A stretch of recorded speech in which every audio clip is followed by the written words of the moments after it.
So what I would say is that one of the things that we always suggest that companies and leaders do is that they set a standard for their accountability of a process. And so we're going to move towards doing things a certain way. And we may never get to it 100%, but the standard is set there. And so we can have conversations about what the standard is and what helps us get to the standard and what do we do when we don't meet the standard. That's separate, not disconnected, but it's somewhat separate or different than being a trustworthy individual or member of our team. And so when we think about us basically doing what we say we're going to do, being consistent in not only our behavior, but our support for others, being consistent and having integrity for holding up the values of an organization. And so if, for example, we prioritize having a trusting working environment, one of the things that we may ask everybody in the team to do is to support people when they say they feel like something has happened that's dissolved the trust that they have for the team. And so that's actually a requirement for everybody and not just the leader. And so we have to look out for that. And so I think to your point, when we're looking at the individuals being trustworthy and also the processes being trusted, both are moving in hopefully the same path. But there are differences and different requirements and responsibilities everyone has. Now, this actually leads to what we base the entire system upon, which are the responsibilities of the leader. And so we believe anybody can lead, but to lead, you have to commit to the responsibility of building a culture of teamwork. That's one of the things you have to do to be a leader. You have to commit to the responsibility of building teamwork. And then the other responsibility is you have to commit to protecting team momentum. And so those two things Love that. are foundation for how we ask people to be trustworthy and also to trust the processes that we have. And if we really believe that, and if we have the psychological safety, that means that anybody can raise their hand and request help at any time. That means that anybody can raise their hand and say, hey, I see something that I think can improve this system that we're using or this process that we're using. And so we have to walk the walk and not just talk the talk. I'd love to understand more about, like, if I'm someone that wants to have that psychological safety in my team and with the people that I'm working with, where do I find out more information about that? How do I become someone that is creating that environment? Like, what are the indicators for that psychological safety? How do I get that process started? So I'm really, really, really glad you asked that, because what I've seen and what the research says is that the tough part of trust, interestingly enough, is not building trust. The tough part of trust is recognizing or understanding the importance of trust and then recognizing the indicators of trust and mistrust. And so we spent a lot of time determining what we could put into a diagnostic evaluation to help a coach and a business leader identify behaviors of trust and mistrust so that they could then respond. You can't build trust if you don't know what to look for. You can't address mistrust if you don't know what to look for. And the most glaring example of that is we have people who are on teams who show up every day to work. They show up on time, they do work, and they are not giving everything they could give. And we've heard the term of silent quitting, right? And so they're not contributing fully, but they look like they are there fully. And so it's almost like the kid in the front of the classroom that's there and they smile and they nod their head, and they're quiet, and they don't cause any problems, but they don't give you a lot, right? And Mm. so, I've had a couple of those in my day, and, no shade, but it is what it is. You're getting your education, but you also should be contributing to the learning environment. Same thing in your work environment. You're there to do your job, but if you really want to 10x your business, you ought to be looking to capture the synergy that's there within every one of your team members, employees. So they're not only just doing their job, but they're helping everybody do their job better. And so you've got this whole issue around people showing up and not contributing fully, and that's something that we miss. So what we did was, my background is as a school psychologist. So when I got my PhD, I had to learn how to, administer an IQ test or an achievement test. We had to look at, why certain questions mattered and other questions didn't. And so I kind of took that expertise to develop the diagnostic leadership evaluation tool that we use in our business. And so we actually have 5 questions that a business owner would self-rate, and then now we have some data to have a conversation about the degree to which the business owner feels like their team has a trusting work environment, the actual behaviors that indicate that people trust each other, any processes that facilitate trust.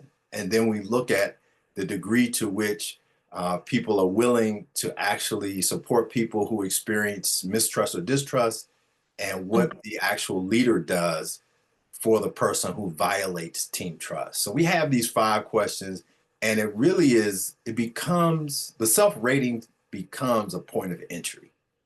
Because if Dorian is working with a client and he's trying to pull those things out in discovery through questioning, it may not even be on this business owner's radar about trust. He may think, oh yeah, trust is good because people are showing up. But when you kind of get under the surface, like underneath that deep into that iceberg, then you find out, well, yeah, nobody asked any questions. So for example, how do you launch a strategic plan and nobody asks questions? Yeah, that's It- concerning. you got So Madeline, when you're working with clients, what are some signs that you recognize that a client might not be trusting you enough? Hmm, that is a great question. I am someone that's very data focused. I like to lead with justifications. And so if I find that someone is nervous even about my research, that will definitely feed how I handle that relationship or how I nurture that relationship, because people learn things in different ways and absorb information in different ways. So a way that trust plays a really big factor for me is in how I articulate and share the information that I have. I want to be seen as a resource and as an ally to your business. I don't want it to be something that is intimidating, or I don't want to explain things in a way that make them seem more like a challenge. So a big sign for me is in the questions that people ask. And again, a big pain point I see is the gatekeeping, where people within an industry are nervous to share with each other because they're worried that only one person can be successful. And I spend a lot of time reassuring people that there is enough space for everyone, right? If there's not enough space, you're not in the right room. So trusting in vendors, trusting in marketing dollars, that's a big one. The return on investment for your marketing effort is not immediate.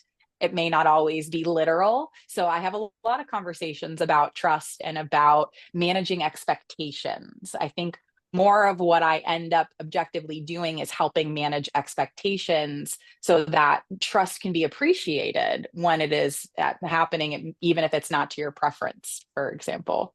I love that. And I think back to when I was with 7-Eleven, franchisees, I feel like they have a competitive advantage because they're part of this larger system where I would go in and talk with one franchisee and they would say, this is working. And I'd be like, great. So then I would take that idea and I'd go over to another franchisee and say, hey, this new item is selling or this new thing is working. And collectively, the franchisees would win together because that was that flow of information. And when you think about small businesses, the fear of competition can reduce the collaboration where, if you have a defined market, there's probably somebody like you can grow your business and somebody else can grow their business without you guys even bumping into each other. So I think that, individuals like you play an important role in helping people to realize there's a lot of people out there. You can sell to a lot of people and you can collaborate and get some good ideas without having the fear of, if I let this idea into the wild, that somebody else is going to steal it and take away my market. So it occurs to me too that confidence and self-awareness are incredibly important components of this.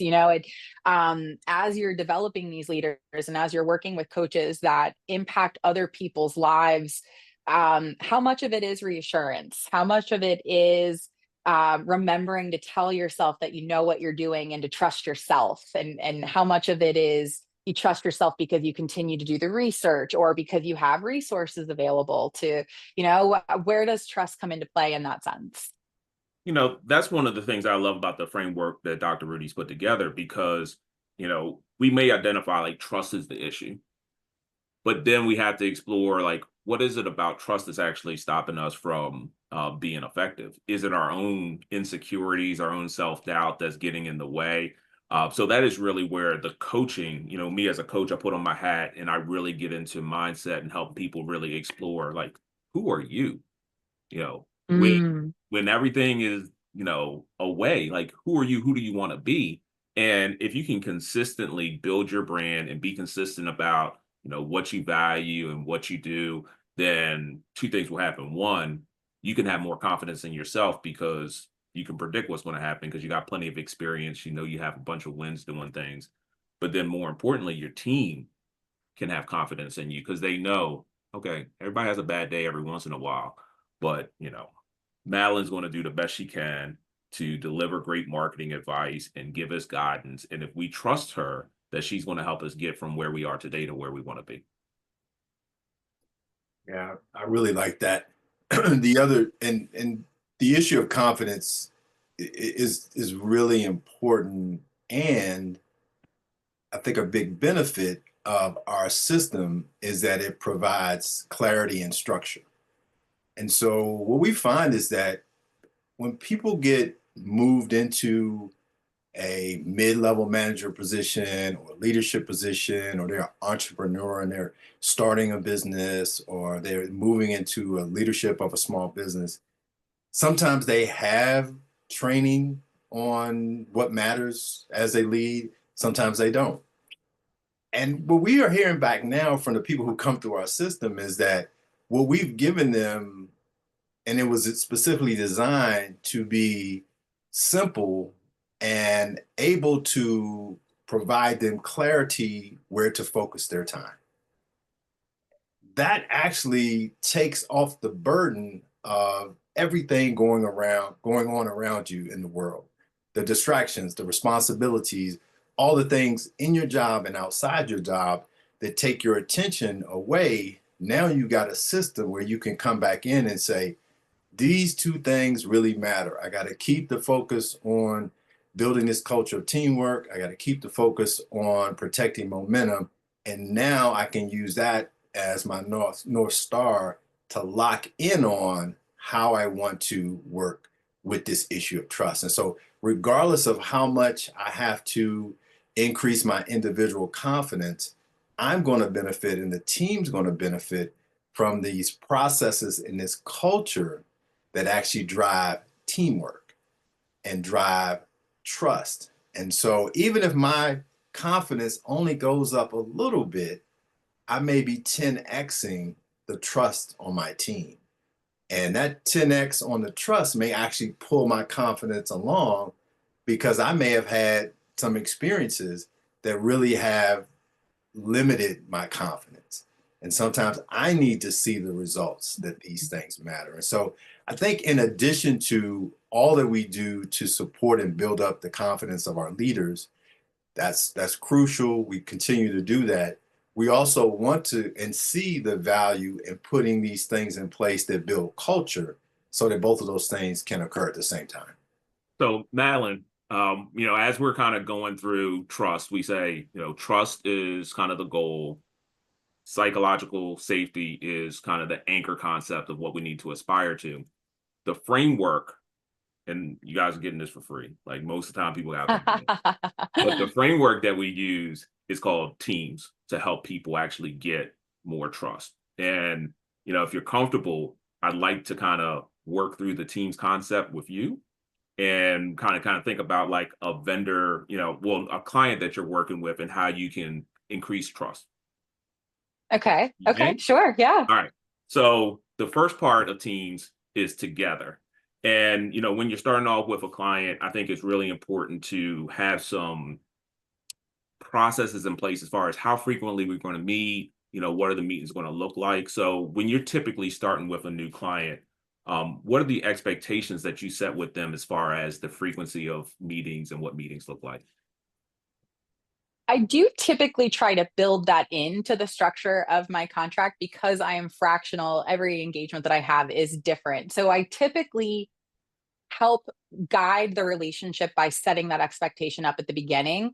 And I typically say it will be up to this number of hours. So I give myself some flexibility because I also know that I'm still building trust in that they don't appreciate or know how long it might take me to do something or build something and develop something. So something that I often keep in mind in those initial stages is setting people up for success in how they expect other vendors to perform.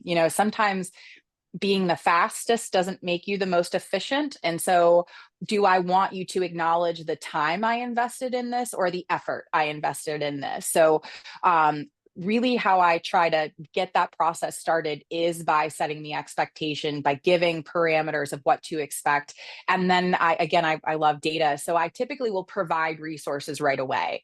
And what that allows me to do is it allows me to kind of flex and that I have some collateral prepared for you, but it really helps me understand where you're at in the process based on how much of it you have reviewed or have actually taken the time to look into. Are you a client that's going to want me to walk you through all of the pages, or are you going to trust me because you've had an opportunity to do independent research before our one-on-one? So I do try to take those things into consideration. And over the years of being in business, I've created kind of a framework for myself. Okay. But I'm curious on what the blocks could be or what the steps could be so that I know I'm giving all of my clients the same experience while I uncover how they absorb information or what it would take to earn their trust.